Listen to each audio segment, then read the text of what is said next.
Olá, hoje nós vamos conversar com um fantasma. Não um fantasma qualquer, mas um dos fantasmas mais inteligentes, irônicos e, arrisco dizer, mais vivos que a literatura já produziu. Um homem que, para nos contar a sua história, precisou primeiro morrer. Hoje, abrimos as páginas de Memórias Póstumas de Brás Cubas, a obra que Machado de Assis usou para dinamitar as convenções do romance do século XIX e, de quebra, nos legar um dos retratos mais cruéis e honestos da alma humana. Mas não vamos fazer uma simples análise. Nós vamos fazer uma autópsia literária. Vamos dissecar cada palavra, cada vírgula e descobrir os segredos que Machado escondeu para nós. Leitura. Capítulo 1. Óbito do autor. Algum tempo, hesitei se devia abrir essas memórias pelo princípio ou pelo fim, isto é, se poria em primeiro lugar o meu nascimento ou a minha morte. Suposto o uso vulgar seja começar pelo nascimento, duas considerações me levaram a adotar diferente método. A primeira é que eu não sou propriamente um autor defunto, mas um defunto autor, para quem a campa foi outro berço. A segunda é que o escrito ficaria assim mais galante e mais novo. Comentário. A primeira frase é uma declaração de guerra contra a linearidade. Brás Cubas não vai nos entregar uma biografia comum, do tipo nasci, cresci, morri. Não, ele quebra o tempo. Por quê? Porque ele pode, ele está morto. A morte o libertou das amarras do tempo cronológico. E notem a sutileza do jogo de palavras.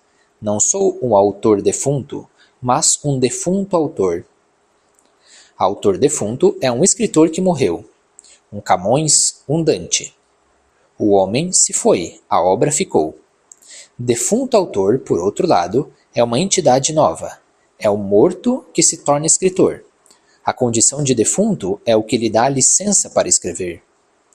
A campa, o túmulo, não é o fim, mas outro berço. É uma ressurreição literária.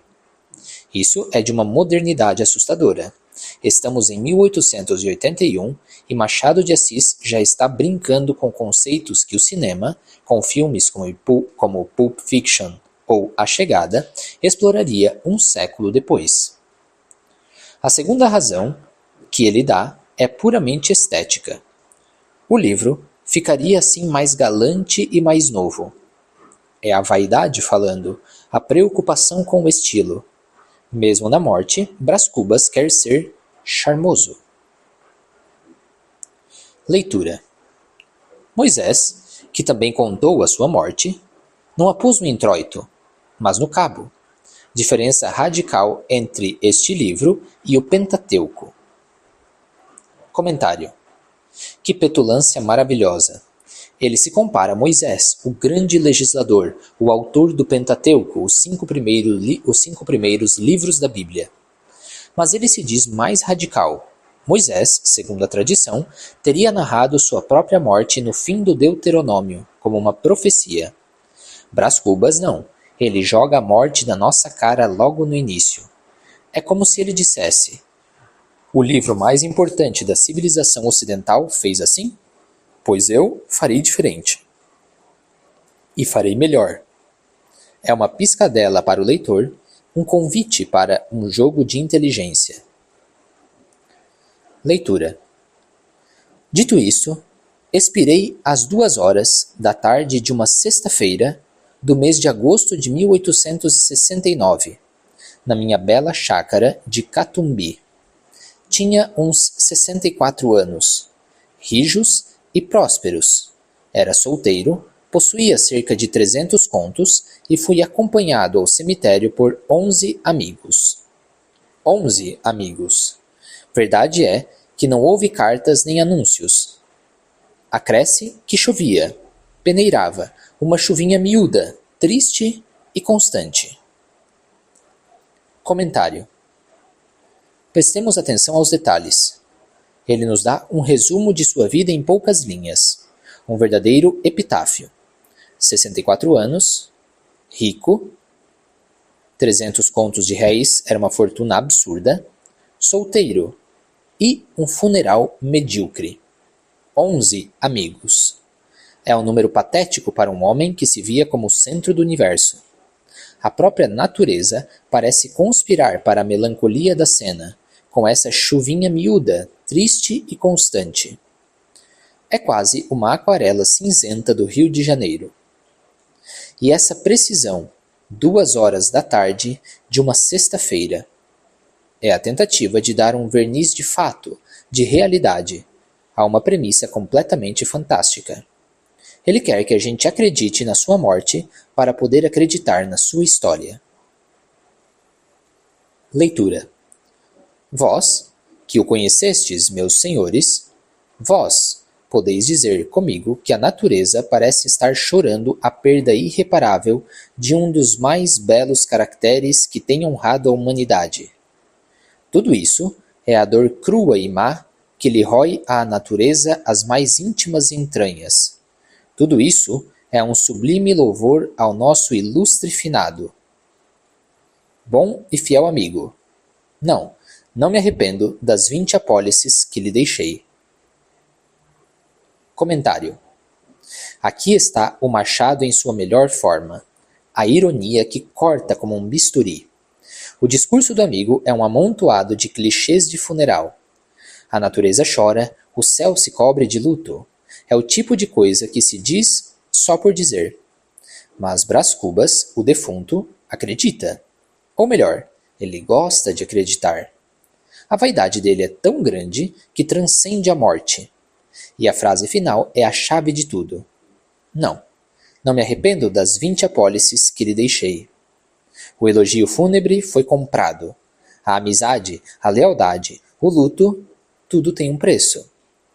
É uma crítica devastadora à hipocrisia das relações sociais da elite brasileira do século XIX.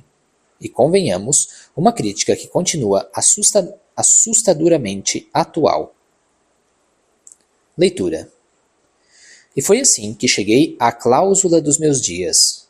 Foi assim que me encaminhei para o Undiscovered Country de Hamlet, sem as ânsias nem as dúvidas do moço príncipe, mas pausado e trôpego como quem se retira tarde do espetáculo. Tarde e aborrecido. Comentário. Shakespeare. Machado de Assis era um leitor voraz, e aqui ele convoca o maior de todos. The Undiscovered Country. O país não descoberto de onde nenhum viajante retorna. É a famosa descrição que Hamlet faz da morte. No seu monólogo Ser ou Não Ser, Hamlet teme a morte justamente por não saber o que vem depois. É esse medo que nos faz suportar os males que temos, em vez de voar para outros que não conhecemos. Mas e Brás Cubas? Ele subverte Hamlet. Ele vai para a morte sem as ânsias nem as dúvidas. Por quê? Porque ele está aborrecido. A vida para ele foi um espetáculo longo e tedioso. Ele não tem medo do desconhecido. Ele está apenas cansado do conhecido. É o tédio existencial, o spleen baudeleriano, personificado em um burguês carioca. Leitura. Viram-me ir umas 9 ou 10 pessoas, entre elas 3 senhoras. Contentem-se de saber que essa anônima, ainda que não parenta, padeceu mais do que as parentas.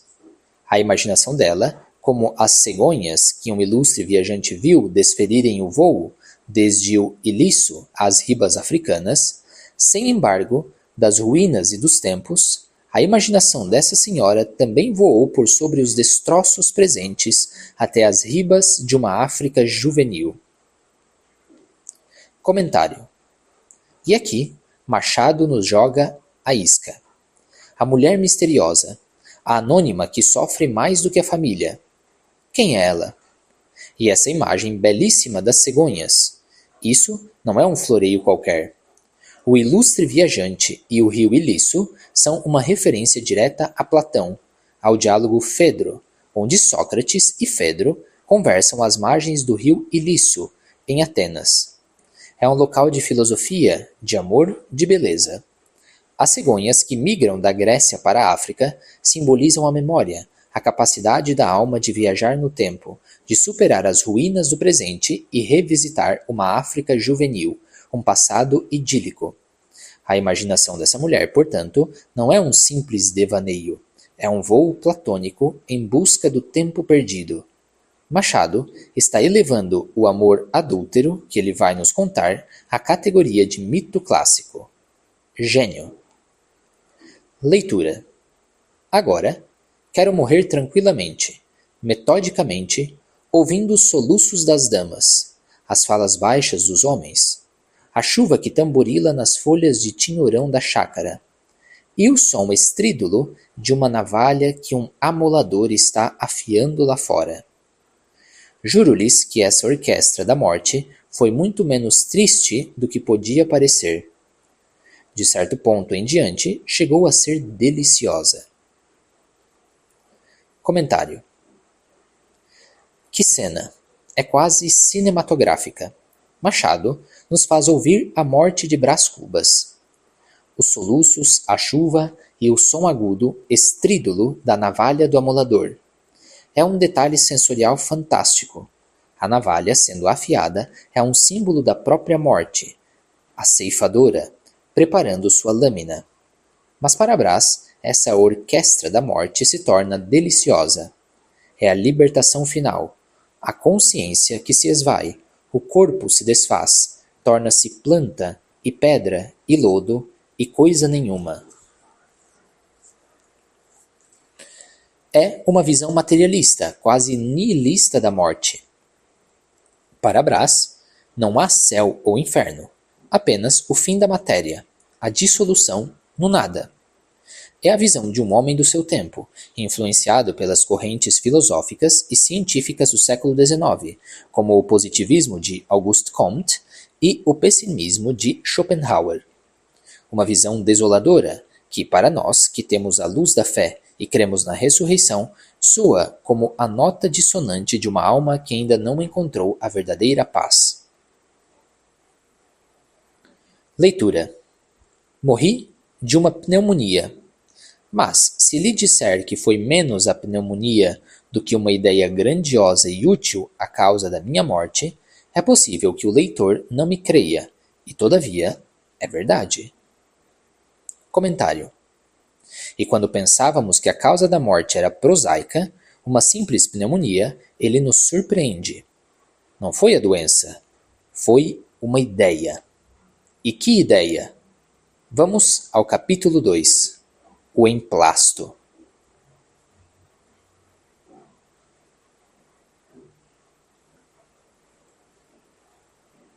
Leitura. Pendurou-se-me uma ideia no trapézio que eu tinha no cérebro. A invenção de um medicamento sublime, um emplasto anti-hipocondríaco, destinado a aliviar a nossa melancólica humanidade. O que me influiu principalmente foi o gosto de ver impressas nos jornais essas 3 palavras: emplasto Brás Cubas. Para que negá-lo? Eu tinha a paixão do arruído, do cartaz, do foguete de lágrimas. Digamos, amor da glória. Comentário. O emplasto de Brás Cubas. A cura para a melancolia da humanidade. Que maravilha de metáfora! O século XIX foi a era dos grandes inventos, dos remédios patenteados que prometiam curar tudo. Machado está satirizando essa fé cega na ciência e no progresso. Mas a verdadeira genialidade está na confissão de Brás Cubas. A ideia tem 2 faces, uma para o público, a filantropia, outra para si mesmo, a sede de nomeada, o amor da glória. Ele não queria curar a humanidade, ele queria ver seu nome em caixinhas de remédio. Queria o outdoor, o jingle, o marketing. Ele queria ser uma marca. Brás Cubas é o protótipo do empreendedor celebridade, um visionário do personal branding, 50 anos antes do Instagram. Leitura. Um tio meu, cônego, costumava dizer que o amor da glória temporal era a perdição das almas. Ao que retorquia outro tio, oficial, que o amor da glória era a coisa mais verdadeiramente humana que há no homem. Decida o leitor entre o militar e o cônego. Eu volto ao emplasto. Comentário. E vejam como ele nos envolve. Ele nos joga a questão. O amor à glória é perdição ou é a essência do humano? É a disputa entre a visão teológica, transcendental, o cônego, e a visão secular, humanista, o militar. E o que Brás faz? Ele não responde. Ele diz, decida o leitor, e volta para sua obsessão. Ele nos torna cúmplices de suas digressões. Isso é um narrador quebrando a quarta parede muito antes de Deadpool sonhar em existir. O que nos leva à sua genealogia, no capítulo 3. E aqui, a crítica social fica ainda mais afiada. O fundador da minha família foi um certo Damião Cubas. Era tanoeiro de ofício. Nesse rapaz, seu filho, Luiz Cubas, é que verdadeiramente começa a série de meus avós. Dos avós que a minha família sempre confessou, porque o Damião Cubas era, afinal de contas, um tanoeiro. Comentário. Tanoeiro é um fabricante de barris. Um trabalho manual, honesto, mas para a elite da época vergonhoso. A família de Brás Cubas tem vergonha de sua origem. Eles literalmente apagam o fundador da memória familiar porque ele cheirava a tanoaria. Preferem começar a linhagem com o filho, que estudou em Coimbra e virou o amigo do vice-rei. É o retrato da elite brasileira, sempre tentando forjar um passado nobre, europeu, e esconder o suor e a terra de suas verdadeiras raízes. Leitura. Como esse apelido de Cubas lhe cheirasse excessivamente a tanoaria, meu pai alegava que o dito apelido fora dado a um cavaleiro, herói nas jornadas da África, em prêmio da façanha que praticou, arrebatando 300 cubas aos mouros. Meu pai era homem de imaginação. Escapou à tanoaria nas asas de um calembur. Comentário. Escapou à tanoaria nas asas de um calembur. Que frase! Um calembur é um trocadilho. O pai de Brás transforma o nome Cubas, que vem de um ofício, fabricante de cubas, de barris, em um troféu de guerra, 300 cubas, ou seja, tonéis roubados dos mouros. Ele reescreve a história da família com uma piada. É a imaginação a serviço da ascensão social. É a mentira como instrumento de construção da identidade. Isso é o Brasil colônia e o Império resumido em uma anedota familiar. E essa obsessão pelo emplasto e pela glória se torna uma ideia fixa. Leitura. Deus te livre, leitor, de uma ideia fixa. Antes um argueiro, antes uma trave no olho. É ela a que faz os varões fortes e os doidos. Vê o Cavour. Foi a ideia fixa da unidade italiana que o matou. Verdade é que Bismarck não morreu. A história, uma eterna loureira. Comentário. A ideia fixa é um conceito da psiquiatria do século XIX. Machado está usando o vocabulário científico da sua época para descrever a monomania. E ele eleva a discussão citando Cavour, o arquiteto da unificação italiana, e Bismarck, o da alemã. A mesma obsessão que constrói nações, a Realpolitik, é a que consome o indivíduo. E então ele ataca a própria história, chamando-a de eterna loureira, ou seja, maluca, inconstante. Ele cita como Suetônio pintou o imperador Cláudio como um idiota, mas um historiador moderno o reabilitou. Como um poeta pintou Lucrécia Borgia como uma devassa, a Messália católica, e outro historiador, Gregorovius, limpou a sua barra. O que Machado está nos dizendo? Que a história não é um fato, é uma narrativa, e narrativas podem ser reescritas, assim como o pai dele reescreveu a história da família Cubas. Leitura. Viva, pois, a volúvel história, que dá para tudo. E tornando a ideia fixa, direi que é ela a que faz os varões fortes e os doidos. A ideia móvel, vaga ou furta-cor, é a que faz os Cláudios, formula Suetônio. Era fixa minha ideia, fixa como... Não me ocorre nada que seja assaz fixo neste mundo. Talvez a lua, talvez as pirâmides do Egito, talvez a afinada dieta germânica. Veja o leitor a comparação que melhor lhe quadrar. Veja-a e não esteja daí a torcer-me o nariz, só porque ainda não chegamos à parte narrativa dessas memórias. Lá iremos. Creio que prefere a anedota à reflexão, como os outros leitores, seus confrades, e acho que faz muito bem, pois lá iremos. Todavia, importa dizer que este livro é escrito com pachorra, com a pachorra de um homem já desafrontado da brevidade do século, obra supinamente filosófica, de uma filosofia desigual, agora austera, logo brincalhona, coisa que não edifica nem constrói, não inflama nem regala, e é, todavia, mais do que passatempo e menos do que apostolado. Comentário.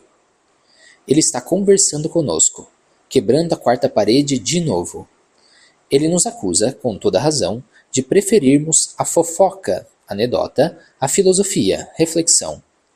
E ele se justifica. Este não é um livro de ação, é um livro escrito com pachorra, com a calma de quem tem toda a eternidade pela frente.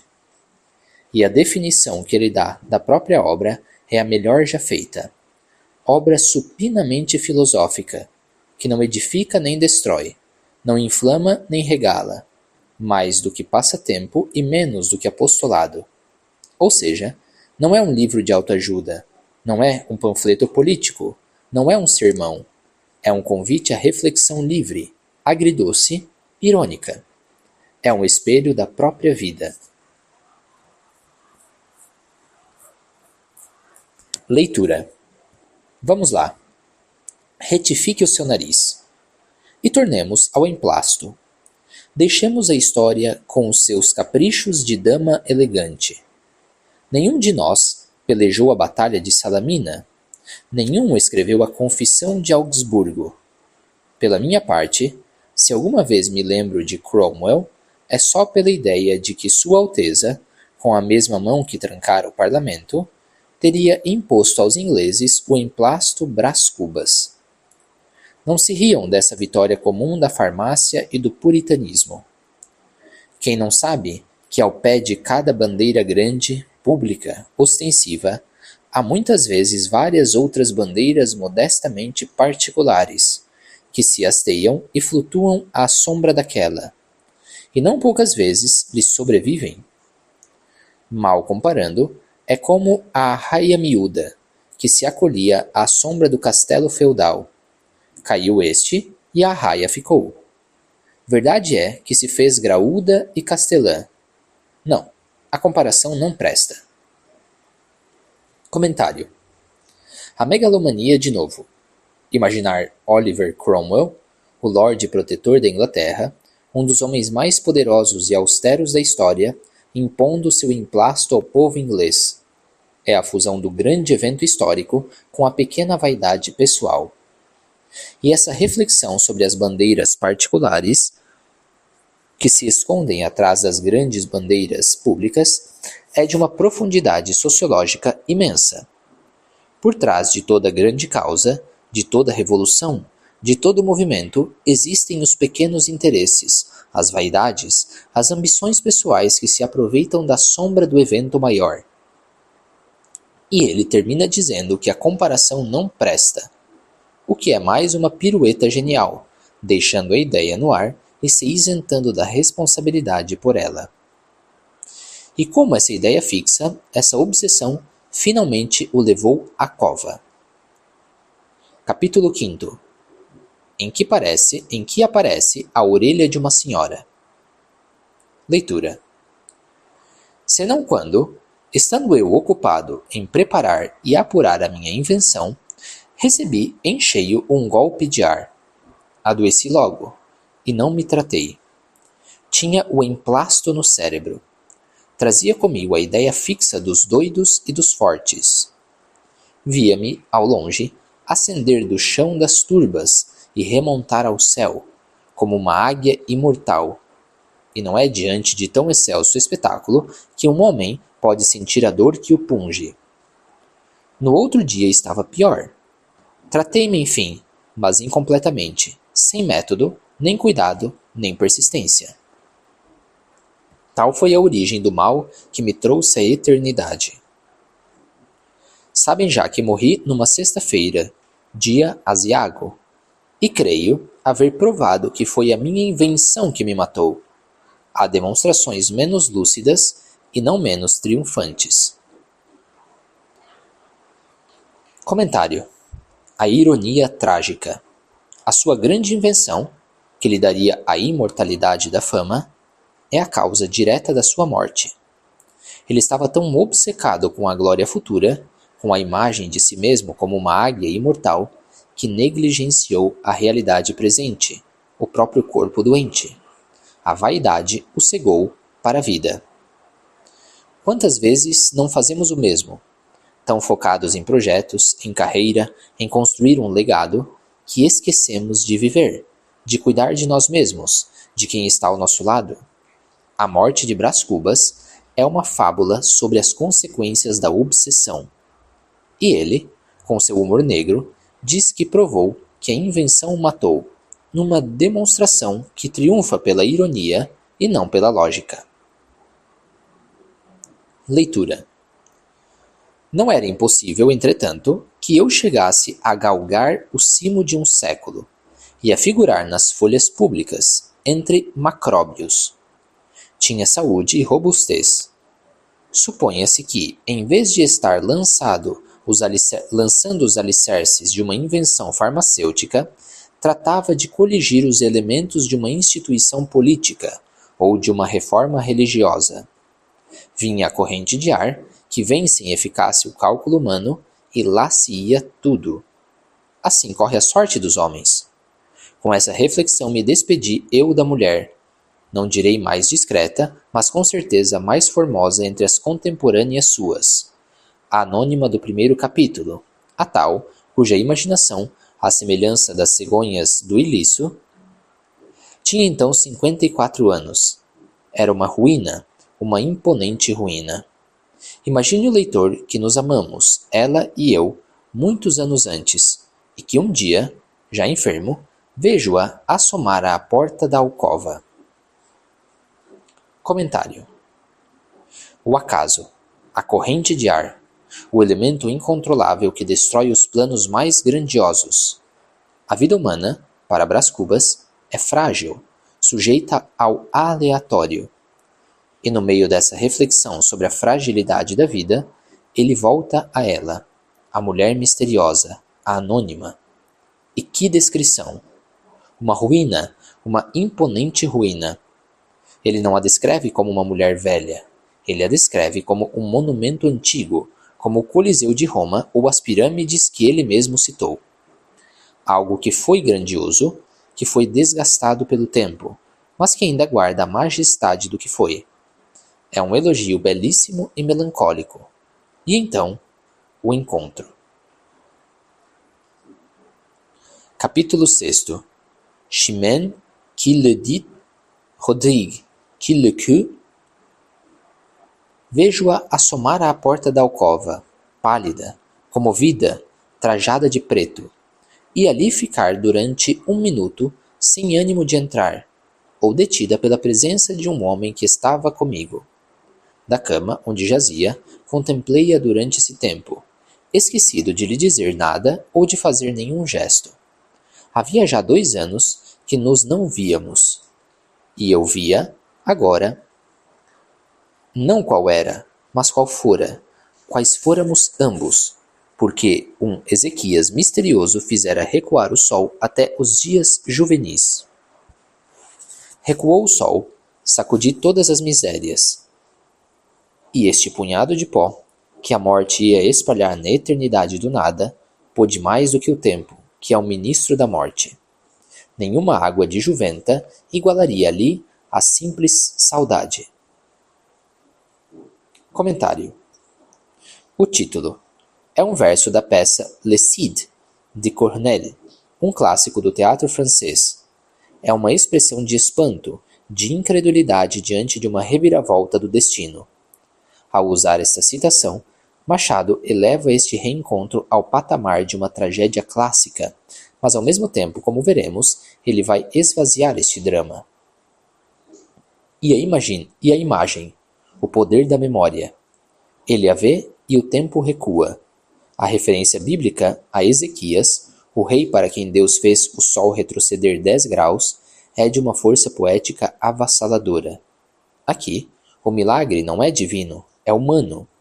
É a simples saudade que opera o impossível, que derrota o tempo, o ministro da morte. Por um instante, na mente de Brás Cubas, o passado se torna mais real que o presente. Creiam-me, o menos mal é recordar. Leitura. Creiam-me, o menos mal é recordar. Ninguém se fie da felicidade presente. Há nela uma gota da baba de Caim. Corrido o tempo e cessado o espasmo, então sim, então talvez se pode gozar deveras, porque entre uma e outra dessas duas ilusões, melhor é a que se gosta sem doer. Não durou muito a evocação. A realidade dominou logo. O presente expeliu o passado. Talvez eu exponha ao leitor, em algum canto deste livro, a minha teoria das edições humanas. O que por agora importa saber é que Virgília, chamava-se Virgília, entrou na alcova firme, com a gravidade que lhe davam as roupas e os anos, e veio até o meu leito. Comentário. A felicidade presente tem uma gota da baba de Caim. Que frase terrível e magnífica! A baba de Caim, o primeiro assassino, o símbolo da inveja, da traição, do pecado que entra no mundo. Para Brás Cubas, toda felicidade vivida no agora está contaminada pela possibilidade da dor, da perda, da traição. A única felicidade segura é a que já passou, a que foi filtrada pela memória, que pode ser saboreada sem o risco do sofrimento. É uma visão profundamente pessimista da existência. E finalmente, o nome. Virgília. O mistério se desfaz, e a realidade retorna com força total. O passado é expulso. Leitura. O estranho levantou-se e saiu. Era um sujeito que me visitava todos os dias para falar do câmbio, da colonização, da necessidade de desenvolver aviação férrea. Nada mais interessante para um moribundo. Saiu. Virgília deixou-se estar de pé. Durante algum tempo ficamos a olhar um para o outro, sem articular palavra. Quem diria? De dois grandes enamorados, de duas paixões sem freio, nada mais havia ali, 20 anos depois. Havia apenas dois corações murchos, devastados pela vida e saciados dela. Não sei se em igual dose, mas enfim, saciados. Virgília tinha agora a beleza da velhice, um ar austero e maternal. Estava menos magra do que quando a vi pela última vez, numa festa de São João, na Tijuca. E porque era das que resistem muito, só agora começavam os cabelos escuros a intercalar-se de alguns fios de prata. Anda visitando os defuntos? Disse-lhe eu. Ora, defuntos, respondeu Virgília com um muxoxo. E depois de me apertar as mãos? Ando a ver se ponho os vadios para a rua. Não tinha a carícia lacrimosa de outro tempo, mas a voz era amiga e doce. Sentou-se. Eu estava só, em casa, com um simples enfermeiro. Podíamos falar um ao outro sem perigo. Virgília deu-me longas notícias de fora, narrando-as com graça, com um certo travo de má língua, que era o sal da palestra. Eu, prestes a deixar o mundo, sentia um prazer satânico em mofar dele, em persuadir-me de que não deixava nada. Que ideias essas? Interrompeu-me Virgília com um tanto zangada. Olhe que não volto mais. Morrer? Todos nós havemos de morrer. Basta estarmos vivos. E vendo o relógio, Jesus, são 3 horas, vou-me embora. Já? Já. Virei amanhã ou depois. Não sei se fez bem, não sei se faz bem, retorqui. O doente é um solteirão e a casa não tem senhoras. Sua mana? Há de vir cá passar uns dias, mas não pode ser antes de sábado. Virgília refletiu um instante, levantou os ombros e disse com gravidade: Estou velha. Ninguém mais repara em mim. Mas, para cortar dúvidas, virei com Nhonhô. Nhonhô era um bacharel, único filho de seu casamento, que na idade de 5 anos fora cúmplice inconsciente de nossos amores. Vieram juntos 2 dias depois, e confesso que, ao vê-los ali, na minha alcova, fui tomado de um acanhamento que nem me permitiu corresponder logo às palavras afáveis do rapaz. Virgília adivinhou-me e disse ao filho: Nhonhô, não repares neste grande manhoso que aí está. Não quer falar para fazer crer que está à morte. Sorriu o filho. Eu creio que também sorri, e tudo acabou em pura galhofa. Virgília estava serena e risonha. Tinha o aspecto das vidas imaculadas. Nenhum olhar suspeito, nenhum gesto que pudesse denunciar nada. Uma igualdade de palavras e de espírito, uma dominação sobre si mesma que pareciam, e talvez fossem, raras. Como tocássemos casualmente uns amores ilegítimos, meio secretos, meio divulgados, via-a falar com desdém e um pouco de indignação da mulher de que se tratava, aliás, sua amiga. O filho sentia-se satisfeito, ouvindo aquela palavra digna e forte, e eu perguntava a mim mesmo o que diriam de nós os gaviões, se Buffon tivesse nascido gavião. Era o meu delírio que começava. Comentário. Que final de capítulo! Toda a expectativa de um reencontro dramático, de lágrimas, de confissões, se desfaz na banalidade da vida. Eles falam sobre fofocas. Ela se preocupa com as aparências, com o que os outros vão pensar de uma mulher visitando um solteirão. A grande paixão do passado se transformou nisso, uma amizade cordial, protocolar, cheia de nãos ditos. E a hipocrisia de Virgília. Ela condena com veemência uma amiga por ter um caso, enquanto está ali, diante do seu antigo amante, com o filho que fora cúmplice inconsciente daquela mesma transgressão. Ela construiu para si uma máscara de respeitabilidade, de vida imaculada.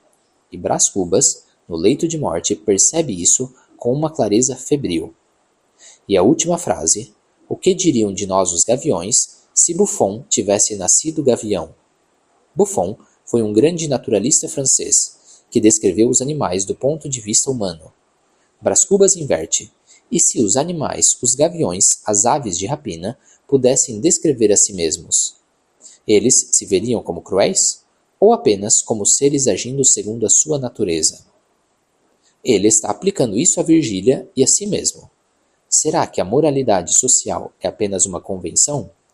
Será que, por baixo da capa de civilidade, somos todos gaviões agindo por instinto, por desejo, por interesse? E essa pergunta terrível, essa dúvida sobre a natureza da moral humana, é o que dispara o seu delírio final.